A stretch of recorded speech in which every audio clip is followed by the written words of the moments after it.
அனைவருக்கும் வணக்கம். அரசு அதிகாரிகளை உருவாக்கும் நோக்கில் உங்கள் இம்பல்ஸ். ஸோ வெல்த் நிச்சயம் அப்படிங்கிற டைட்டில் ஃப்ரீயா கிளாஸ் அண்ட் டெஸ்ட் ப்ரொவைட் பண்ணிட்டு இருக்கோம். அதில் நம்ம வந்து 12th ஹிஸ்ட்ரி இப்போ பார்த்துட்டு இருக்கோம். ஸோ 12th ஹிஸ்ட்ரியில் 5th லெசன் இப்போ பார்த்துட்டு இருக்கோம். ஓகேங்களா? ஸோ இதுக்கு முன்னாடி இருக்க வீடியோவில் எது வரைக்கும் பார்த்துருப்போம் அப்படின்னு சொல்லி பார்த்தோம்னா கல்பனா தத் வரைக்கும் பார்த்துருப்போம். ஸோ கல்பனா தத், அதுக்கப்புறம் சூர்யாசன் அப்படிங்கிறவர் எப்படி உள்ள வராரு, சூர்யாசன் யாரு அப்படிங்கிறது எல்லாமே பார்த்துருப்போம். ஸோ சூர்யாசன் அப்படிங்கிறவர் வந்து ஒரு டீச்சராக இருந்திருப்பாரு. ஸோ அவர் வந்து சோசியலிசம் வந்து கருத்துக்களை கொண்டு வந்திருப்பாங்க, கம்யூனிசம் மூலியமா உள்ள வந்திருப்பாங்க, மக்களுக்காக சொல்லிட்டு நிறைய போராட்டங்கள் கொண்டு வந்திருப்பாங்க அப்படிங்கிறது எல்லாமே பார்த்துருப்போம். இப்போ இவரோட ஸ்பெஷலா சொல்லணும் அப்படின்னு சொல்லி பார்த்தோம்னா அந்த சிட்டகாங் ஆர்மரி அப்படிங்கறத சொல்லுவோம். ரைட்? ஸோ சிட்டகாங் ஆர்மரி எப்படி வந்து இவங்க தகர்க்கிறாங்க அப்படிங்கிறதுல தான் இவங்களுடைய வீரத்தை பத்தி நம்ம சொல்லக்கூடிய ஒரு முக்கியமான விஷயமா இருக்கும். ஸோ அப்போ கல்பனா தத் அப்படின்னு சொல்லி பார்க்கும்போது நம்ம ஆப்வியஸா கூட சைமல்டேனியஸா சூர்யாசன் அப்படிங்கிறதையும் நம்ம பார்க்க வேண்டியது வரும். ஓகேங்களா? ஸோ அதுதான் வந்து போன வீடியோஸ் வரைக்கும் பார்த்துருக்கோம். இப்போ இந்த சிட்டகாங் ஆயுதப்படை தாக்குதல், ஸோ இது எப்படி நடந்துச்சு, எந்த மாதிரியான ஆயுதப்படை வந்து தாக்குதல்களில் இவங்க ஈடுபடுறாங்க அப்படிங்கறத நம்ம இந்த வீடியோஸ்ல பார்க்கலாம். ஓகேங்களா? அப்ப சூர்யாசனுடைய புரட்சிகரமான குழு அப்படின்னு சொல்லி பார்த்தோம்னா இந்திய குடியரசு ராணுவம். ஓகேங்களா? இந்திய குடியரசு ராணுவம் ஐரிஷ் குடியரசு படைக்கு பின் அப்படின்னு சொல்லிட்டு இது பேரை சுட்டி பண்ணுச்சு. ஓகேங்களா? ஸோ ஃபர்ஸ்ட் வந்து ஐரிஷ் குடியரசு படை அப்படின்னு சொல்லி இருந்துச்சு. அதுக்கப்புறமா அது என்னன்னு மாத்தினாங்க அப்படின்னு சொல்லி பார்த்தோம்னா இந்திய குடியரசு ராணுவம் அப்படின்னு சொல்லிட்டு பெயர் மாற்றம் செய்யப்பட்டுச்சு. ஸோ இதுதான் வந்து இவங்களோட ட்ரூப் அப்படின்னு சொல்லக்கூடிய ஒரு இடம். ஓகேங்களா?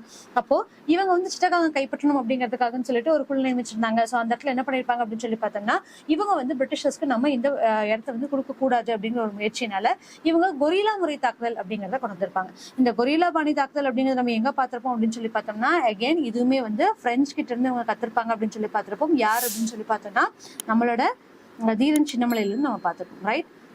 ஸோ தமிழ்நாடுல பார்த்தோம் அப்படின்னா தீரன் சின்னமலை. அதே மாதிரி இவங்களும் இங்க என்ன பண்ணிருப்பாங்க அப்படின்னு சொல்லி பார்த்தோம்னா இந்த கொரில்லா பாணி முறையில வந்து இதை கைப்பற்றணும் அப்படின்னு சொல்லிட்டு ஒரு முடிவுக்கு வந்திருப்பாங்க. அந்த விதத்துல தாக்குதலும் நடத்திருப்பாங்க. அப்போ 1930 ஏப்ரல் 18 என்ன பண்ணிருப்பாங்க அப்படின்னா ஒரு நைட்ல சிட்டகாங் படைத்தளம் வந்து தாக்கி தகர்க்கப்பட்டுச்சு. ஓகேங்களா? இந்த சிட்டகாங் படைத்தளம் அப்படிங்கிறது என்னன்னு சொல்லியிருக்கோம். ஸோ ஆயுத கிடங்கு அப்படிங்கிறது நம்மளுக்கு தெரியும். ஆர்மர் ரெசிடென்ஸ் அப்படிங்கிறது கல்பனா தத்துடைய ஒரு ஆட்டோபயோகிராஃபி அப்படிங்கிறத நம்ம பார்த்திருப்போமா? அப்போ அந்த ஆயுத கிடங்குல வந்து பார்த்தோம் அப்படின்னு சொல்லி பார்த்தோம்னா இவங்க வந்து தகர்க்கிறதுக்கான வேலைகள் எல்லாமே செஞ்சிருப்பாங்க. ஓகேங்களா? ஸோ அதுதான் வந்து சிட்டகாங் படைத்தளம். சோ இந்த படைத்தளத்துல வந்து என்ன பண்றாங்க அப்படின்னா தாக்குதல் நடத்துறாங்க. அந்த தாக்குதல் மூலமா அந்த ஆர்மரிஸ் ஃபுல்லா கம்ப்ளீட்டாவே முடிஞ்சு போகுது. ஓகே? அப்போ மாகாணத்தோட பிற பகுதிகளில் இருந்து தனிமைப்படுத்தும் முகமாக ரயில்வே உட்பட அனைத்து தகவல் தொடர்பு வலைப்பின்னல்களையும் துண்டிக்கும் பொருட்டு தந்தி, அலுவலகங்கள், படைத்தளங்கள், காவல்துறை முகாம்கள் இது எல்லா இடத்துலயுமே வந்து தாக்குதல்கள் தொடுக்கப்பட்டுச்சு. என்ன ரீசன் அப்படின்னு சொல்லி பார்த்தோம்னா இங்க இருந்து ஒரு மெசேஜஸ் இருக்க மூலியமா தான் நம்ம வந்து அடுத்தவங்களுக்கு மெசேஜ் சென்ட் பண்றோம். அதனால எந்த ஒரு டெலிகம்யூனிகேஷனுமே இருக்கக்கூடாது அப்படிங்கிற ஒரு முடிவுக்கு வராங்க. ஸோ அதுல வந்து என்னென்ன வராங்க அப்படின்னு சொல்லி பார்த்தோம்னா ரயில்வேஸ்ல இருந்து, போஸ்ட்ல இருந்து, தந்தியில இருந்து, ஆபீசஸ்ல இருந்து, படைத்தளங்கள்ல இருந்து, போலீஸ்ல இருந்து எல்லாமே வந்து பிளாக் பண்ணும் அப்படின்னு சொல்லிட்டு எல்லாத்தின் மீதும் ஒரு தாக்குதல்கள் நடத்துறாங்க. ஓகேங்களா? அப்போ புரட்சியாளர்கள் தேசிய கொடியை ஏற்றி வந்தே மாதரம் புரட்சி ஓங்குக அப்படின்னு சொல்லிட்டு அந்த முழக்கங்களை வந்து சொல்லிக்கிட்டே இருக்காங்க அப்படிங்கிறதையும் சொல்லியிருப்பாங்க. இந்த எல்லாமே வந்து அடுத்த 3 வருஷத்துக்கு கண்டினியூஸா இருந்துகிட்டே இருந்துச்சு. ஓகேங்களா? ஆனா இவர் வந்து என்ன பண்ணுவாங்க அப்படின்னா புரட்சிகர் தாக்குதல் அப்படிங்கக்கூடிய ஒரு பெயர்ல அவங்க வந்து அடைக்காம என்ன சொல்றாங்க அப்படின்னு சொல்லி பார்த்தோம்னா இது ஒவ்வொரு விஷயங்களையும் அவங்க தாக்குதல்கள் நடத்துறாங்க இல்லைங்களா? ஸோ எல்லாத்துலயுமே வேலைநிறுத்த போராட்டம் நடந்துச்சு, அங்க தாக்குதல்கள் நடந்துச்சு, ஆயுதம் இந்திய போராட்டம் நடந்துச்சு, கொடிகளை கரத்துல வரைக்கும் அவங்களுடைய கோஷங்கள் முழக்கங்கள் இருந்துச்சு. ஆனா இது எல்லாத்தையுமே சேர்த்து ஒரே ஒரு விஷயமா என்னன்னு கொண்டு வந்துட்டாங்க அப்படின்னா சிட்டகாங் ஆர்மர் ரெசிடென்ஸ், அதாவது சிட்டகாங்ல இருக்கக்கூடிய ஆயுத கிடங்கை வந்து தாக்குறது அப்படிங்கக்கூடிய ஒரு கேஸ் மூலியமா வந்து இவங்களுடைய ஃபுல் இதையுமே எடுத்திருப்பாங்க. ஓகேங்களா? ஸோ அதனாலதான் சூர்யாசன் அப்படின்னு சொன்னாலே அது வந்து என்ன சொல்லுவோம் அப்படின்னு சொல்லி பார்த்தோம்னா சிட்டகாங் படை தாக்குதல் அப்படிங்கறதா தான் இருக்கும். ஓகேங்களா? இந்த மாதிரி என்ன பண்றாங்க அப்படின்னு சொல்லி பார்த்தோம்னா கண்டினியூஸா 3 வருஷத்துக்கு இவங்களுடைய போராட்டங்களையும் இவங்களுடைய எங்கெங்கெல்லாம் இவங்க போராட்டம் செய்யணுமோ அது எல்லாத்தையுமே வந்து செயல்பட்டு வராங்க. கிராமத்தினர் அவர்களுக்கு உணவும் முறைவிடமும் அளித்தாங்க. ஸோ கிராமங்கள்ல இருந்து அவங்களுடைய படைகள் தாக்குதல் நடத்தினாங்க. அப்ப இவங்களுக்கான தங்கக்கூடிய இடமும் உடையும் எல்லாமே வந்து பார்த்தோம் அப்படின்னா கிராமத்தினர்கள் அழிச்சாங்க அப்படிங்கறத சொல்லுவோம். ஸோ இது எல்லாமே அப்படியே நான் முதலே சொல்லியிருப்பேன். விடுதலை 2 விடுதலை 2 பார்த்தோம் அப்படின்னு சொல்லி பார்த்தோம்னா அதுல எல்லாமே இப்படிதான் சொல்லியிருப்பாங்க. ஒரு டீச்சரா இருந்திருப்பாரு, அவர் வந்து பார்த்தோம்னா என்ன படை தாக்குதல்கள் எதுவுமே இருந்திருக்காது, ஒரு டீச்சரா இருந்திருப்பாரு, கிராமத்தினர்கள் அவங்களுக்கு வந்து சப்போர்ட் பண்ணியிருந்திருப்பாங்க. ஸோ எல்லா இதுவுமே அவங்களுமே கம்யூனிசம் படம் தான், இடதுசாரிகள் பத்தி தான், எல்லாமே தொழிலாளர்களுக்கும் இவங்களுக்கான ஒரு வர்க்கங்களுக்கும் மட்டும்தான். ஓகேங்களா? ஸோ இது எல்லாமே மிக்ஸ்ட் ஆஃப் எமோஷனா தான் வந்து அந்த மூவி இருக்கும். ஓகேங்களா? சோ அது மூலமா என்ன தெரிஞ்சுக்கலாம் அப்படின்னா நம்மளுடைய ஹிஸ்டரிஸ் பத்தி கொஞ்சம் தெரிஞ்சுக்கலாம். அவ்வளவுதான். சோ என்ன சொல்ல வராங்க அப்படிங்கிறது all that being the politics apart. So politics பத்தி நான் சொல்லவே கிடையாது. அதை தாண்டி நம்ம என்ன சொல்ல வரோமோ நம்மளோட ஹிஸ்டரி என்ன அப்படிங்கறத நம்ம தெரிஞ்சுக்கலாம். என்ன மாதிரியான கொள்கைகள் நம்ம கிட்ட இருந்துச்சு அப்படிங்கிறதுக்காக மட்டுமே. ஓகேங்களா? சோ இதான் என்ன சொல்றாங்க. அதற்காக அவர்கள் காவலர்களால் பெரும் துன்பத்திற்கான யார் அப்படின்னு சொல்லி பார்த்தோம்னா அந்த கிராமத்தினர். எதுக்காக அப்படின்னா இவங்களுக்கு உணவும் முறையும் கொடுத்து ஆதரவு அளிக்கிறதுனால அவங்க வந்து அதிகமாவே பாதிப்புக்கு உள்ளாகிறாங்க. ஆனா இது எதையுமே பொருட்படுத்தாம என்ன பண்றாங்க அப்படின்னா தொடர்ந்து அவங்களுக்கு ஆதரவு தெரிவிச்சுட்டே இருக்காங்க. ஓகேங்களா? சோ இதனால என்ன பண்றாங்க அப்படின்னா இந்த ரீசன்னாலதான் இந்த மாதிரியான முதல்ல வந்து ஒரு சின்ன போர்கள் நடக்க ஆரம்பிக்கிறாங்களா, என்ன பண்றாங்க பிரிட்டிஷர்ஸா அப்போஸ் பண்ணணும். அவங்களுடைய தந்தியா இருக்கட்டும், ரயில்வேஸா இருக்கட்டும், தொலைத்தொடர்பா இருக்கட்டும், இது எல்லாத்தையுமே வந்து கிராமங்கள்ல இருந்து அவங்க துண்டிக்க ஆரம்பிக்கிறாங்க. அதுக்கு இன்ஸ்டன்ட் என்ன பண்றாங்க அப்படின்னு சொல்லி பார்த்தோம்னா, யாரெல்லாம் உங்களுக்கு சப்போர்ட் பண்றாங்களோ அவங்கள வந்து அவங்க மீது தாக்குதல் நடத்துறாங்க, அவங்கள கிட்ட இருந்து கொடுமையா நடந்துக்கிறாங்க. இந்த காரணத்தினால என்ன பண்றாங்க அப்படின்னு சொல்லி பார்த்தோம்னா ஆயுதப்படை தாக்குதல் அப்படிங்கறதையும் நடத்துறாங்க. ஓகேங்களா? சோ இது எல்லாத்துக்கும் ரீசனா வந்து இந்த ஆயுதப்படை தாக்குதல் தொடர்பான விசாரணையுமே நடத்துறாங்க. அப்ப சூர்யாசனை வந்து ஒரு 3 வருஷத்துக்கு வந்து அவங்களால இது பண்ண முடியல, கைது செய்யறதுக்கு எப்படி 3 இயர்ஸ் கழிச்சுதான் வந்து அவங்கள அரெஸ்ட் பண்றாங்க அப்படிங்கறத பார்த்திருப்போம். ஸோ February 1933 என்ன பண்ணிருப்பாரு அப்படின்னு சொல்லி பார்த்தோம்னா அவர் கைதாகிறாரு. 11 மாதம் கழித்து 1934 ஜனவரி 12 அவருக்கு தூக்கு தண்டனை கொடுக்கப்படுறாங்க. ஸோ எல்லாம் நம்ம என்ன தெரிஞ்சுக்கலாம் அப்படின்னா, இப்போ ஜெயில போடுறாங்க அப்படின்னா ரொம்ப சொகுசான வாழ்க்கை அவங்களுக்கு வாழ்ந்திருப்பாங்களா அப்படின்னு கேட்டா கண்டிப்பா கிடையாது. சொல்லி என்ன பண்ணிருப்பாங்க அப்படின்னு சொல்லி பார்த்தோம்னா, எண்ணில் சொல்ல முடியாத துயரங்கள் வந்து அவங்களுக்கு கொடுத்திருப்பாங்க. அதுக்கப்புறமா 12 மாசம் கழிச்சு இந்த அளவுக்கு நீங்களை படுத்துனீங்க அப்படிங்கறதுக்கான ஒரு ரிவெஞ்ச் தானே. ஸோ 12 மாசம் கழிச்சு 11 மாசம் கழிச்சு 1934 ஜனவரி 12 அவருக்கு தூக்கு தண்டனை கொடுக்குறாங்க. இந்த சிட்டகாங் தாக்குதல் ஈடுபட்ட இன்னொருத்தர் யார் அப்படின்னு சொல்லி பார்த்தோம்னா கல்பனா தத். ஸோ முதல்ல சொல்லியிருக்கோம், கல்பனா தத் அப்படின்னு சொல்லி பார்த்தோம்னாலே அதுல சூர்யாசன் இருப்பாங்க, சூர்யாசன் பார்க்கும்போது கல்பனா தத்தும் இருப்பாங்க. ஸோ இந்த இயக்கங்கள் எல்லாருமே சேர்ந்துதான் வந்து இவங்களுக்கு எதிராக போராடுறாங்க அப்படிங்கறதையும் நம்ம பார்த்திருக்க முடியும். ஓகேங்களா? இப்போ அதிரடி செயற்கை பெண்கள் அப்படின்னு சொல்லி பார்த்திருப்போம். ஸோ முதல்ல நம்ம சொன்ன மாதிரிதான் சிட்டகாங்குடைய இந்த ஆயுதப்படை தாக்குதல்கள்ல பெண்களும் சேர்ந்து பங்கெடுத்தாங்க அப்படிங்கிறது நம்மளுக்கு தெரிஞ்ச ஒரு விஷயம். அதுக்கு ஒரு எக்ஸாம்பிளாவே கல்பனா தத் இருந்திருப்பாங்க. ஸோ பெண்கள் வந்து எல்லா இடங்களிலுமே வந்து சில பெண்கள் வந்து ரொம்பவே அவங்களுக்கு ஃபியர்ஸ்ஃபுல்லா போராடினாங்க. அதுல கல்பனா தத்தும் ஒருத்தர். வெறுமனே வந்து அவங்களுக்கு பின்னாடி வந்து சைமல்டேனியஸா சப்போர்ட் பண்ணாம, இல்ல அவங்களால முடிஞ்ச சின்ன சின்ன விஷயங்கள் செய்யாம ரொம்ப தைரியமா ஆண்களுக்கு எதிராக துப்பாக்கி சூடு நடத்தினாங்க அப்படிங்கிறது இவங்களுக்கு சொல்லக்கூடிய ஒரு விஷயம். ஸோ தோளோட தோளா நின்று ஒவ்வொரு வார்லையுமே அவங்க பார்ட்டிசிபேட் பண்ணாங்க அப்படின்னு சொல்லியிருக்காங்க. ஸோ அது வந்து ரொம்ப முக்கியமான விஷயம், ரொம்ப பெரிய விஷயமும் கூட. ஸோ ஒரு பெண்கள் சொல்றது அதுதான் வந்து இங்க சொல்லியிருப்பாங்க. நாட்டுடைய சுதந்திரத்திற்காக தங்களை அர்ப்பணித்துக் கொண்ட இளைஞர்கள் பிரதிநிதித்துவப்படுத்துறதுக்கு பகத்சிங் இருக்காங்க. அதே மாதிரி பெண்கள் அப்படின்னு சொல்லி பார்க்கும்போது அந்த இடத்துல கல்பனா தத் வந்து அவங்களுக்கான ஒரு ரெப்ரசன்டேட்டிவா இருக்காங்க அப்படிங்கிறது இதுல சொல்லியிருக்காங்க. ஓகேங்களா?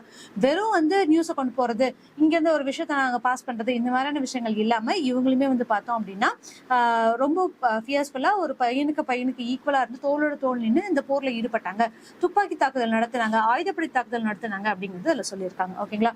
சோ அதுக்கு தண்டனையா சூர்யா சென்னும் கல்பனா தத்தும் வாழ்நாள் முழுவதும் நாடு கடத்தப்பட்டனர். ஓகேங்களா? ஸோ இங்க மேலே சொல்லியிருப்பாங்க, இங்க தூக்கிடப்பட்டாங்க அப்படிங்கிறது சொல்லியிருக்காங்க. எந்த டேட் அப்படின்னு சொல்லி பார்த்தோம்னா 1934 ஜனவரி 12 தூக்குதல் நிறைவேற்றப்பட்டுச்சு. ஸோ அதுக்கு முன்னாடி நாடு கடத்தல் நடந்துச்சு. அதுவும் தாண்டி இவங்க கைது செய்யப்படுறாங்க. கைது செய்யப்பட்ட கல்பனா தத்துக்கு வந்து வாழ்நாள் ஃபுல்லாவே வந்து நாடு கடத்தப்படுறாங்க, இவர் வந்து தூக்கிலிடப்படுறாங்க. ஓகேங்களா? அப்போ சுமத்தப்பட்ட குற்றச்சாட்டு என்ன அப்படின்னு சொல்லி பார்த்தோம்னா பேரரசுக்கு எதிராக போரை நடத்துறது, இது வந்து ஃபர்ஸ்ட் திங். ஓகேங்களா? ஸோ இவங்க என்ன குற்றச்சாட்டு வைக்கிறாங்க, உங்களை நாடு கடத்துறதுக்காகவும் உங்களை தூக்கில போடுறதுக்கும் நாடு கடத்துறதுக்கான ஒரு ரீசன் அவங்க என்ன சொல்றாங்க அப்படின்னா, பேரரசுக்கு எதிராக நீ போர் நடத்தியிருக்க, அது மட்டும் இல்லாம சிட்டகாங் ஆயுத கலங்கு தாக்குதல் இருந்து ஆரம்பிச்சு எல்லா வழக்கு விசாரணையும் அது கீழே கொண்டு வந்துட்டாங்க அப்படிங்கிறது இதுல சொல்லியிருப்பாங்க. ஓகேங்களா? இது ரெண்டு தான் இவங்க சொல்லக்கூடிய ஒரு முக்கியமான விஷயமா இருந்திருக்கு. அப்ப சிட்டகாங் ஆர்மரி ரைடர்ஸ் ரெமினிசன்ஸ் அப்படின்னு சொல்லக்கூடிய அவங்களுடைய நூல் என்ன பண்ணியிருப்பாங்க அப்படின்னா, சிட்டகாங்கனுடைய புரட்சிகர இளைஞர்கள் நம்பிக்கையுடன் போரிட்டால் யாரோட சப்போர்ட்டுமே இல்லாம நம்மளே வந்து இவங்களை அப்போஸ் பண்ண முடியும் அப்படிங்கக்கூடிய விஷயத்தையுமே இதுல எழுதியிருப்பாங்க. சிட்டகாங் ஆர்மரி ரைடர்ஸ் ரெமினிசன்ஸ் அப்படிங்கிறது யாருடைய நூல் அப்படின்னு சொல்லி பார்த்தோம்னா கல்பனா தத்தோட ஆட்டோபயோகிராஃபி. ஓகேங்களா? ஸோ அவங்களோட ஒரு பயோகிராஃபியில தான் எழுதியிருப்பாங்க. ஸோ அதுல தான் வந்து என்ன சொல்லியிருக்காங்க அப்படின்னா, இளைஞர்கள் மட்டுமே தைரியமா ஒரு போர் செய்யறோம் அப்படின்னு சொல்லி பார்க்கும்போது நம்மளுக்கு வேற யாரோட சப்போர்ட்டுமே தேவையில்லை, நம்மளே வந்து மோர் தேன் எனஃபா இருக்கும் அப்படிங்கிற விஷயத்தில் இதுல சொல்லியிருப்பாங்க. ஓகேங்களா? ஸோ இதோட வந்து நம்ம என்ன சொல்றோம் அப்படின்னா, இந்த சூர்யாசனுக்கும் கல்பனா தத்தோட ரிலேஷன்ஷிப்ஸ் என்ன, அந்த ரிலேஷன்ஷிப்னா அவங்க எப்படி போரிடப்பட்டாங்க, ஸோ என்ன மாதிரியான தாக்குதலுக்குள்ள 2 பேரும் உள்ள வந்தாங்க அப்படிங்கிறது எல்லாமே பார்த்திருக்கோம். ஓகேங்களா? ஸோ அடுத்தது என்ன அப்படின்னு சொல்லி பார்த்தோம்னா இந்திய தேசிய காங்கிரஸ் உடைய கராச்சி அமர்வு 1931. இந்த 1931 அமர்வு அப்படிங்கிறது ரொம்ப ரொம்ப முக்கியமான ஒரு அமர்வா இருந்திருக்கு. எதனால அப்படின்னு சொல்லி பார்த்தோம்னா, சோ நம்ம பாலிட்டிலையுமே படிச்சிருப்போம், இந்த 1931 அடிப்படை உரிமைகளுடைய தீர்மானம் நிறைவேற்றப்பட்டுச்சு அப்படின்னு சொல்லிட்டு. சோ இது வந்து ஒரு ஸ்பெஷல் செஷனா வச்சிருப்பாங்க. அந்த ஸ்பெஷல் செஷன்ல என்ன சொல்லியிருப்பாங்க அப்படின்னு சொல்லி பார்த்தோம்னா, முக்கியமாவே நம்மளுடைய நாட்டு மக்களுக்கு வந்து அடிப்படை உரிமைகள் அப்படிங்கிறது ரொம்ப தேவையா இருக்கு. அப்ப அடிப்படை உரிமைகளுக்கான தீர்மானம் வந்து முக்கியமா நிறைவேற்றப்படணும் அப்படிங்கிறதுக்காகவே இந்த கராச்சி காங்கிரஸ் மாநாட்டை வந்து கூட்டியிருப்பாங்க. ஓகேங்களா? சோ இந்த செஷன்ல இருக்கக்கூடிய முக்கியமான ஒரு விஷயமே இதுவாக தான் இருந்திருக்கும். அது மட்டும் இல்லாம என்ன பண்ணிருப்பாங்க அப்படின்னு சொல்லி பார்த்தோம்னா, இந்த மாதிரி ஒவ்வொரு இடங்கள்ல வன்முறைகள் நடந்துகிட்டே இருக்கா, சோ இதுக்கு எதிராக யாராவது ஒருத்தங்க ஏதாவது சப்போர்ட் பண்ணிதான் ஆகணும், சோ அவங்களுடைய சப்போர்ட்ஸ்க்காகவும் சோ அவங்களுக்கான ஒரு தீர்வு கொடுக்கறதுக்காகவும் இந்த கராச்சி காங்கிரஸ் மாநாட்டை வந்து கூட்டியிருப்பாங்க. ஓகேங்களா? சோ அதுதான் இதுல இருக்கக்கூடிய விஷயங்கள். அப்போ ஐஎன்சியும் புரட்சியாளர்களுடைய வன்முறை செயல்களுக்கு மாறா என்ன பண்ணிருப்பாங்க அப்படின்னு சொல்லி பார்த்தோம்னா, நான் வந்து அமைதியான முறையில, அதாவது வன்முறையற்ற முறையில வந்து என்னுடைய போர்கள் வந்து நடத்திக்கிறேன், என்னுடைய வாதங்களை நான் வச்சுக்கிறேன் அப்படின்னு சொல்லியிருப்பாங்க. சோ அதுல வந்து காந்திகளோட தலைமையின் கீழே இந்த காங்கிரஸ் விவசாயிகளுடைய அவங்களுடைய பிரச்சனைகளுக்கு முன்னுரிமை அளிக்குது. ஓகேங்களா? சோ இது வந்து ஒரு முக்கியமான விஷயம். இவர் என்ன சொல்றாரு அப்படின்னு சொல்லி பார்த்தோம்னா, இந்த வலதுசாரி இடதுசாரி அப்படிங்கிறது எல்லாத்தையுமே தாண்டி அடித்தட்டு மக்களுக்கும் இவருடைய பிரச்சனைகள் கொண்டு போய் சேரணும் அப்படிங்கிறதுக்காக காந்தியடிகள் முதல்ல இனிஷியேட்டிவ் எடுக்கிறாரு. சோ அப்படி பார்க்கும்போது ஆரம்பத்துல இருந்து விவசாயிகளுக்கான பிரச்சனைகளை தான் கொண்டு வந்துட்டு இருப்பாங்க. ஒரு பெரிய தலைவரா உருமாறி இருந்தாலும் அவர் வந்து விவசாயிகளுக்கு கடைசி வரைக்கும் சப்போர்ட் பண்ணிட்டே இருந்திருப்பாங்க. அப்ப விவசாயிகளோட பிரச்சனைக்கு முன்னுரிமை கொடுக்கணும் அப்படின்னு சொல்லிட்டு காங்கிரஸோட தலைமையில, அது காங்கிரஸ்ல காந்தியடிகளோட தலைமையில ஒரு குழு வந்து செயல்படுது. ஓகேங்களா? அவங்களுக்காக சொல்லிட்டு ஒரு முன்னுரிமை அளிக்கிறாங்க. அது மட்டும் இல்லாம உலக அளவிலான பொருளாதார பெருமந்தம் ஏற்படுது. அதனால விவசாயம் வந்து அதிகமா பாதிக்கப்படுது. விவசாயம் பாதிக்கப்படுறதுனால விவசாயிகளும் வந்து அதிகமா பாதிக்கப்படுறாங்க. சோ எப்போ அப்படின்னு சொல்லி பார்த்தோம்னா 1929 நம்ம பார்த்திருக்கோம். உலக பெருமந்தம் அப்படின்னு சொல்லக்கூடிய ஒரு பொருளாதார தேக்க நிலை, மந்த நிலை அப்படிங்கிறது உருவாக ஆரம்பிக்குது. சோ அப்படி இருக்கும்போது இந்த அமெரிக்கால உருவாக ஆரம்பிக்குது. பட் அமெரிக்காவை தாண்டி யூரோப் கண்ட்ரிஸ் எல்லாமே தாண்டி அடுத்தது ஏசியன் கண்ட்ரிஸ்லயுமே வந்து இந்த பொருளாதார தேக்க நிலை அப்படிங்கக்கூடிய பாதிப்பு வந்து அதிகமா உருவாக ஆரம்பிக்குது மக்களுக்காக. சரிங்களா? சோ இந்த டைம்ல என்ன ஆகுறாங்க அப்படின்னு சொல்லி பார்த்தோம்னா, எல்லா ஃபேக்டரிஸும் அவங்களுடைய எல்லாமே வந்து அதனுடைய பதவி இழக்குது. அவங்களுடைய பிரச்சனைகள் எல்லாமே ரொம்ப சீரியஸான இஷ்யூஸா இருக்கு. இது எல்லாத்தையும் தாண்டி அடித்தட்டு மக்களா இருக்கக்கூடிய விவசாயிகள் அதிக அளவுல வந்து இதனால பாதிக்கப்படுறாங்க அப்படிங்கிறதையும் சொல்லியிருப்பாங்க. ஓகேங்களா? அப்ப காங்கிரஸ் என்ன பண்றாங்க அப்படின்னு சொல்லி பார்த்தோம்னா, இவங்களுக்காக சொல்லிட்டு சட்டமறுப்பு இயக்கத்தினுடைய ஒரு பகுதியா குத்தகை செலுத்தா மற்றும் வரி செலுத்தா போராட்டத்தை வந்து கடைபிடிக்குது. ஏன் அப்படின்னா, எப்படி வரி செலுத்த முடியும்? எங்களால விவசாயமே செய்ய முடியலன்னு சொல்றோம். பெருமந்தம் எல்லா பக்கமும் இருக்கு அப்படிங்கிறது சொல்றோம். அப்படி இருக்கும்போது நம்ம எப்படி வரி செலுத்த முடியும் அப்படிங்கிறதுக்காக இந்த குத்தகை செலுத்தா அல்லது வரி செலுத்தா போராட்டம் அப்படிங்கிறத காங்கிரஸ் தலைமையில லீட் பண்ண ஆரம்பிக்கிறாங்க. ஓகேங்களா? அப்போ பெருமந்த அழுத்தத்தினால் ஏற்பட்ட சமூக பொருளாதார தேவைகள் வந்து எங்க நடக்குது அப்படின்னு சொல்லி பார்த்தோம்னா, கராச்சி காங்கிரஸ் சமாவில் பேசப்படுது. ஓகேங்களா? சோ முதல்ல இது எல்லாமே பேசிக் அப்படின்னு சொல்லி பார்க்கும்போது அடிப்படை உரிமைகள் தான். அடிப்படை உரிமைகள் கீழே இது எல்லாமே வந்துருச்சு. என்ன சொல்றாங்க அப்படின்னா, என்னால பே பண்ண முடிஞ்சா நான் பே பண்ணிடுவேன்ல. சோ இந்த ஒரு சோசியோ எக்கனாமிக் இஷ்யூஸ் மூலியமா நாடு எந்த அளவுக்கு பாதிப்பு உள்ளாகுதுங்க கூடிய ஒரு டாபிக்கும் ரொம்ப முக்கியமா இந்த தீர்மானத்துல வந்து நம்ம பேசணும் அப்படின்னு சொல்லிட்டு இதுல வந்து அவங்க கொண்டு வராங்க. ஓகேங்களா? அப்ப விடுதலை போராட்டம் அப்படிங்கிறது ஒரு புதிய வடிவம் பெறுது. எதனால அப்படின்னு சொல்லி பார்த்தோம்னா, விவசாயிகளும் சேர்ந்து இதுல பார்ட்டிசிபேட் பண்ண ஆரம்பிக்கிற ஒரு காரணத்தினால. அப்ப விவசாயிகள் கிசான் சபா, சோ கிசான் அப்படின்னாலே வந்து பார்த்தோம் அப்படின்னா விவசாயிகள் அப்படின்னு தான் அர்த்தம். சோ இவங்களுக்காக சொல்லி ஒரு சபா உருவாக்குறாங்க. விவசாயிகள் சங்கத்துல அவர்களை இணைத்துக் கொண்டு தொழிலாளர்கள் தொழிற்சங்கங்கள் இணைத்துக் கொண்டும் இந்த பெரிய அளவில் இருக்கக்கூடிய ஒரு பிரச்சனைக்கு உள்ள வராங்க. ஓகேங்களா? சோ அது வரைக்கும் வந்து சாதாரண மக்கள் எல்லாமே உள்ள வராங்க. எல்லாமே ஒரு ட்ரூப்பா உள்ள வரல, ஒரு சங்கங்கள் அமைச்சு உள்ள வரல. அப்படி இருக்கும்போது விவசாயிகள் கிசான் சபா அப்படின்னு சொல்றது மூலியமா அவங்களுக்கு ஒரு சங்கம் உருவாக்குறாங்க. தொழிலாளர்களும் நிறைய தொழிற்சங்கங்கள் மூலியமா இணைஞ்சு எல்லாருமே ஒட்டுமொத்தமா வந்து போராட ஆரம்பிக்கிறாங்க. சோ இந்த காலகட்டத்தில் தான் விடுதலை அப்படிங்கிறது வந்து ஒரு புதிய கட்டத்தை வந்து எட்டுது அப்படிங்கிறத நம்ம சொல்லியிருக்கோம். ஓகேங்களா? அப்ப சுதந்திர போராட்ட காலத்துல வந்து எல்லாருமே ஒவ்வொருத்தங்களும் ஈடுபடுறாங்க. கடைசி ஒரு லேமன்ல இருந்து சாதாரண மனுஷங்கள்ல இருந்து எல்லாருமே வந்து சுதந்திர போராட்டத்துல ஈடுபட ஆரம்பிக்கிறாங்க. 1930களில் இந்திய தேசிய காங்கிரஸுடைய ஒரு பெரும் மக்கள் கட்சியாக இது வந்து உருவெடுக்க ஆரம்பிக்குது. சோ அப்ப ஐஎன்சி அப்படிங்கிறது வெறும் மேல்தட்டு மக்களுக்காக அப்படிங்கக்கூடிய ஒரு நிலைமை மாறி சராசரியான மக்கள் அப்படின்னு சொல்லிட்டு ஒரு மக்கள் கட்சியா ஓவராலா வந்து இது உருவாக ஆரம்பிக்குது. இந்த விவசாயிகள்னாலும் தொழிலாளர்கள் அப்படின்னாலும் எல்லாருமே வந்துருவாங்கல்ல. சோ இவங்க எல்லாமே சேர்ந்து ஒரு மக்கள் கட்சியா உருவாக ஆரம்பிக்குது. இந்த டைம்ல நேருவோட தலைமையின் கீழே வந்த காங்கிரஸ் அப்படிங்கிறது சமூகம் மற்றும் பொருளாதார நீதி அடிப்படையில ஒரு சமத்துவ சமூகத்தை பத்தி பேசணும் அப்படின்னு சொல்லிட்டு. சோ காந்தியடிகளோட தலைமையில வந்தவங்க யார் சொல்றாங்க? இவங்களுக்காக சொல்லிட்டு இதே சோசியல் இஷ்யூஸ்ல வரக்கூடிய சமூக பொருளாதார தேவைகள் என்ன அப்படிங்கறத சொல்றாங்க. இவங்க வந்து சமூக பொருளாதார நீதியில ஒரு அடிப்படை சமத்துவ சமூகத்தை பத்தி பேசணும் அப்படிங்கக்கூடிய 2 அஜெண்டாவை உள்ள கொண்டு வராங்க. அது வந்து காந்தியடிகளோட தலைமையில, இது வந்து நேரு தலைமையில. Okay, clear? இது ரெண்டுமே வந்து கராச்சி காங்கிரஸ் மட்டும் தான் கொண்டு வராங்க. அதுக்கு இது எல்லாத்தையும் தாண்டி இது எல்லாத்துக்கான பேஸ் என்ன? அடிப்படை உரிமைகள் தான். அப்ப அடிப்படை உரிமைகள் தான் கராச்சி காங்கிரஸ்ல ரொம்ப இம்பார்ட்டன்டா பேசப்படக்கூடிய ஒரு பேசு பொருள் இல்ல அந்த தீர்மானம் நிறைவேற்றப்படணும் அப்படிங்கிறது மூலமா. அப்ப இதெல்லாம் நம்மளுக்கு என்ன தெரியுது அப்படின்னு சொல்லி பார்த்தோம்னா, அடிப்படை உரிமைகளுக்கே நம்ம வந்து ரொம்பவே அடுத்தவங்களை டிபெண்ட் பண்ணி இருக்க வேண்டிய சிச்சுவேஷன்ல தள்ளப்பட்டிருக்கோம் அப்படிங்கறதையும் நம்மளால புரிஞ்சுக்க முடியும். ஓகேங்களா? சோ மார்ச் 1931 நடந்த கராச்சி அமர்வு அப்படிங்கிறது சர்தார் வல்லபாய் பட்டேல் தலைமையில அடிப்படை உரிமைகள் மற்றும் கடமைகள்ல ஒரு தீர்மானத்தை நிறைவேற்றுவது இல்லாமல் சுதந்திர இந்தியாவுடைய பொருளாதார கொள்கை பற்றியும் அவங்க சொல்றாங்க அப்படின்னு சொல்றாங்க. ஏன் பொருளாதாரத்துல கம்ப்ளீட்டா வீக் ஆயிட்டோம், இப்ப நம்ம எக்கனாமிக் வைஸ் ரொம்ப ஸ்ட்ராங்கா இருந்தா மட்டும்தான் நம்மளால அடுத்தடுத்து ப்ரொசீட் பண்ண முடியும் அப்படிங்கறதுல அவங்க தெளிவா இருக்காங்க. இதுல 1931 மார்ச்ல நடந்தக்கூடிய இந்த கராச்சி காங்கிரஸ் மாநாடு அப்படிங்கிறது யாருடைய தலைமையில நடந்துச்சு அப்படிங்கிறது ரொம்ப ரொம்ப இம்பார்ட்டன்ட். அப்படி யாருடைய தலைமையில நடந்துச்சு அப்படின்னு கேட்டா சர்தார் வல்லபாய் பட்டேல். ஓகேங்களா? சோ இது ரொம்ப ரொம்ப இம்பார்ட்டன்ட். இதுவுமே வந்து பார்த்தோம் அப்படின்னா ரிப்பீட்டட் கொஸ்டின். ஓகேங்களா? சோ வல்லபாய் பட்டேலுடைய தலைமையில தான் வந்து பார்த்தோம் அப்படின்னா இது முதல்ல இந்த கராச்சி காங்கிரஸ் மாநாடு அப்படிங்கிறது நடக்குது. இதுல ரொம்ப முக்கியமா என்ன சொல்றாங்க அப்படின்னா, அடிப்படை தீர்மானங்கள் குறித்து குறித்து பேசப்படுறாங்க. அதுல பொருளாதார கொள்கையுமே வந்து ஒரு டாபிக்கா வைக்கிறாங்க. அடுத்த அஜெண்டா சமத்துவ சமூகம் உருவாக்கணும், அவங்களோட தேவைகள் என்ன அப்படிங்கறத சொல்லணும். அது மட்டும் இல்லாம ஒரு பொருளாதார கொள்கையை பத்தி நம்ம பேசணும் அப்படிங்கக்கூடிய அஜெண்டாஸ் எல்லாத்தையுமே கிரியேட் பண்ண ஆரம்பிக்கிறாங்க.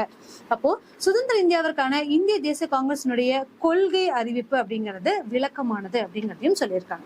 இந்த உரிமைகளும் சமூக மற்றும் பொருளாதார திட்டங்களும் உறுதி செய்வது என்ன அப்படின்னா அரசியல் சுதந்திரத்தையும் பொருளாதார சுதந்திரத்தையும் அப்படிங்கிறதையும் இவங்க தெளிவாவே இங்க எடுத்துரைக்கிறாங்க. இப்ப நாங்க இதெல்லாம் எதை பத்தி பேச வரோம் அப்படின்னு சொல்லி பார்த்தோம்னா, எங்களுக்கான அரசியல் சுதந்திரம் எங்களுக்கு ரொம்ப முக்கியமா வேணும், அதே சமயம் எங்களுக்கான பொருளாதார சுதந்திரமும் வேணும். இங்க நிறைய கம்பெனிஸ் இருக்கு, நிறைய விஷயங்கள் இருக்கு, ஆனா எல்லாமே யாருடையது அப்படின்னு சொல்லி எண்ணத்தை பார்க்கும்போது அது ஐரோப்பியர்களுடைய ஆலையா தான் இருக்கு.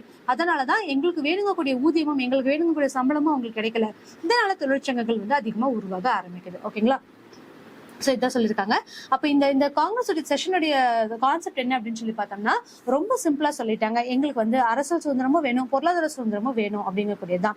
அப்ப அடிப்படை உரிமைகள் தீர்மானத்தை மேலோட்டமா பார்த்தா கூட என்ன மாதிரி எல்லாம் நம்மள வந்து இவங்க வகுத்துட்டு இருந்தாங்க, என்ன மாதிரி அடிப்படை உரிமைகளுக்காகவே நமக்கு எஞ்சக்கூடிய நிலைமையில இருந்தோம் அப்படிங்கிறது நம்மளுக்கு தெரியும் அப்படிங்கிறதையும் சொல்லியிருக்காங்க. இதனாலதான் அடிப்படை உரிமை அப்படிங்கிறது வந்து ரொம்ப முக்கியமான ஒரு அஜெண்டாவா அங்க இருந்திருக்கு. அதனாலதான் 1931 அப்படின்னாலே அடிப்படை உரிமைகள் தீர்மானம் நிறைவேற்றம் அப்படின்னு சொல்லக்கூடிய அளவுக்கு அந்த காங்கிரஸ் செஷன் அப்படிங்கிறது வந்து பெருமையா பேசப்பட்டிருக்கு. ஓகேங்களா? அப்போ கொடுமையான சட்டங்கள் போடுறது, அடக்குமுறைகளை கையாளுறது, மக்களுடைய சுதந்திரத்தை வந்து இந்த காலநிலை நசுக்கிறது, இது எல்லாமே வந்து இவங்களுடைய ஒரு திருப்பி பேசக்கூடிய ஒரு பொருளா இருக்கு. இது எல்லாத்தையுமே வந்து இதுக்கெல்லாம் ஒரு முடிவு கட்டணும் அப்படிங்கறதா தான் இருக்கு. சுதந்திர இந்தியாவில் இந்திய தேசிய காங்கிரஸ் தன் வழங்க உறுதியளித்துள்ள உரிமைகள் பட்டியல்ல காந்தியர்களுடைய கொள்கைகளும் நேருடைய சோசியலிச பார்வைகளும் இடம்பெற்றன. சோ இதுவுமே வந்து எப்படி நம்ம அப்படின்னு சொல்லி பார்த்தோம்னா, நம்ம டிபிஎஸ்பியில பார்த்தோம் அப்படின்னா காந்தியன் பிரின்சிபல் அப்படின்னு சொல்லி நம்ம ஒண்ணு பார்ப்போம், ரைட்? சோ அதுல வந்து பார்த்தோம் அப்படின்னா காந்திய கொள்கை, காந்தியன் பிரின்சிபல்ஸ் அப்படின்னு சொல்லிட்டு நம்ம ஒரு 2 நோட்டு நம்ம எடுத்திருப்போம். சோ ஆர்டிகல் 30 இருக்கட்டும், இது எல்லாமே எது கீழே வரும் அப்படின்னு சொல்லி பார்த்தோம்னா காந்தியன் கொள்கை கீழே வரும். ஓகேங்களா? சரிதான் அவங்க சொல்றாங்க இவங்களுக்காகன்னு சொல்லிட்டு இவங்களுடைய கருத்துக்களை முன்வைக்கிறதுக்கும் இவங்களுடைய உரிமைகள் பட்டியலை இவங்களுடைய கொள்கைகளையுமே வந்து சேர்த்திருப்பாங்க. சோ கிராமங்களுக்கு முன்னுரிமை அளிக்கணும் அப்படிங்கிறதுக்காகவும் சரி, கூட்டுறவு சங்கங்கள் உருவாக்கணும், ஆர்டிகல் 43B. ஓகேங்களா? சோ இது வந்து கூட்டுறவு சங்கங்கள் உருவாக்கணும் அப்படின்னு சொல்லிட்டு அடிப்படை உரிமைகளே வந்து பார்த்தோம் அப்படின்னா ஆர்டிகல் 19ல C வந்து பார்த்தோம் அப்படின்னு சொல்லி பார்த்தோம்னா கூட்டுறவு சங்கங்களை உருவாக்கணும் அப்படிங்கிறதுக்காக சொல்லி வச்சிருப்பாங்க. இந்த மாதிரியான எல்லாமே வந்து பார்த்தோம் அப்படின்னா எதுக்காக தொழிலாளர்களுக்காகவும் கூட்டுறவு சங்கங்கள் உருவாக்கணும் அப்படிங்கிறதுக்காகும். இது எல்லாமே இந்த பிரின்சிபல்ஸ் மூலமா ஒவ்வொன்று வருது.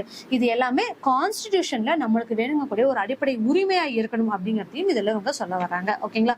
அப்போ தற்போதைய சமூக உறவுகள், குறிப்பாக சாதி அமைப்பு, தீண்டாமை நடைமுறை ஆகியவை பொது இடங்களிலும் நிறுவனங்களிலும் சமமான அணுகுமுறையை உறுதி செய்யறதுக்கு சவாலா இருந்துச்சு. சோ இது எல்லாமே அடிப்படை உரிமைகள் நம்ம எடுத்து பார்த்துட்டோம் அப்படின்னு சொல்லி பார்த்தோம்னா ஆர்டிகல் 14ல இருந்து ஆல்மோஸ்ட் ஆர்டிகல் 18 வரைக்கும். ஓகேங்களா? சோ இது எல்லாமே ரொம்ப முக்கியமான ஒரு விஷயமா இருக்கும். சோ அதுல ஆர்டிகல் 17ல தான் வந்து நம்ம என்ன சொல்லியிருப்போம் அப்படின்னு சொல்லி பார்த்தோம்னா தீண்டாமை அப்படிங்கறது வந்து கொண்டு வந்திருக்கணும், which is untouchability அப்படிங்கறத அவங்க சொல்லியிருப்பாங்க, ரைட்? சோ இப்பவும் நான் சொல்றேன், ஒரு லெசன் படிக்கும் போது என்ன அப்படின்னு சொல்லி பார்த்தோம்னா அதோட ரிலேட்டடா என்னென்ன இருக்குங்கக்கூடிய எல்லா சப்ஜெக்ட்ஸையும் நம்ம மிக்ஸ் பண்ணி பார்த்துட்டோம் அப்படின்னா நமக்கு கன்ஃபியூஷன்ஸே வராது. ஓகேங்களா? சோ ஹிஸ்டரியை நம்ம பாலிட்டியோடய வச்சு படிக்க முடியும், எக்கனாமிக்ஸோடய வச்சு படிக்க முடியும், யூனிட் 8 வச்சு படிக்க முடியும். அந்த மாதிரி நீங்க கம்பேர் பண்ணி படிச்சிட்டீங்கன்னா கான்செப்டும் உங்களுக்கு மறக்காது, அந்த டேட்டாஸும் மறக்காது. ஒரு சப்ஜெக்ட் படிக்கிற இடத்துல 3 சப்ஜெக்ட் நம்ம ரிவிஷன் பண்ணிக்கலாம். ஓகேங்களா? சொல்லியிருப்பாங்க. அப்போ சாதிய கொடுமை, தீண்டாமை முறைகள், பொது இடங்கள்ல வந்து நிறுவனங்களின் சமமான அணுகுமுறை, இது எல்லாமே எது கீழே வரும்? ஆர்டிகல் 36, 38. இது எல்லாத்தையுமே வந்து பார்த்தோம் அப்படின்னா இவங்களை பத்தி எல்லாமே சொல்லியிருப்பாங்க. பெண்களுக்காக சொல்லி சம உரிமை வேணும், ஆண் பெண் சமம் அப்படின்னு சொல்லிட்டு சம ஊதிய சட்டம் கொண்டு வந்திருப்பாங்க. இது எல்லாமே வந்து அடிப்படை உரிமைகள் தீர்மானத்துல கொண்டு வந்திருக்க முடியும். அதுதான் இங்க சொல்லியிருப்பாங்க. ஓகேங்களா? அப்போ அடிப்படை உரிமைகள் உண்மையில் இந்திய அரசியலமைப்பின் பகுதி 3 இடம்பெற்றிருக்கு. அதுல சில பகுதி 4ல, அதாவது அரசுக்கு வழிகாட்டும் நெறிமுறைகள் அப்படின்னு சொல்லக்கூடிய DPSP, directive principles of state policy அப்படின்னு சொல்லக்கூடிய இந்த அரசு வழிகாட்டு நெறிமுறைகளிலும் இடம்பெற்றிருக்கு அப்படிங்கறத சொல்றாங்க. ஓகேங்களா? அப்ப இது ரெண்டும் பார்த்தோம்னாலே நம்ம என்ன பண்ணிடலாம் அப்படின்னா பாலிட்டியில் இருக்கக்கூடிய ஹியூமன் ரைட்ஸ், அதாவது அடிப்படை உரிமைகளையும் டிபிஎஸ்பி நம்ம படிச்சு முடிச்சிடலாம். ஓகேங்களா? சோ இதை பத்தி தான் வந்து இவங்க டிஸ்கஸ் பண்ணியிருக்காங்க அப்படிங்கறத சொல்லியிருக்காங்க. இதுதான் வந்து ரொம்ப முக்கியமான விஷயம். இதுதான் வந்து கராச்சி காங்கிரஸ் மாநாட்டிலுமே வந்து நடைமுறைப்படுத்தியிருக்காங்க அப்படிங்கிறதையும் சொல்றாங்க. ஓகேங்களா? சோ இதோட இந்த வீடியோ முடிச்சுக்கலாம். அடுத்த வீடியோல உலக பெருமந்தம் எப்படி இருந்துச்சு, இந்தியாவோட தாக்கம் என்ன அப்படிங்கறத நம்ம நெக்ஸ்ட் வீடியோஸ்ல பார்க்கலாம். Thank you.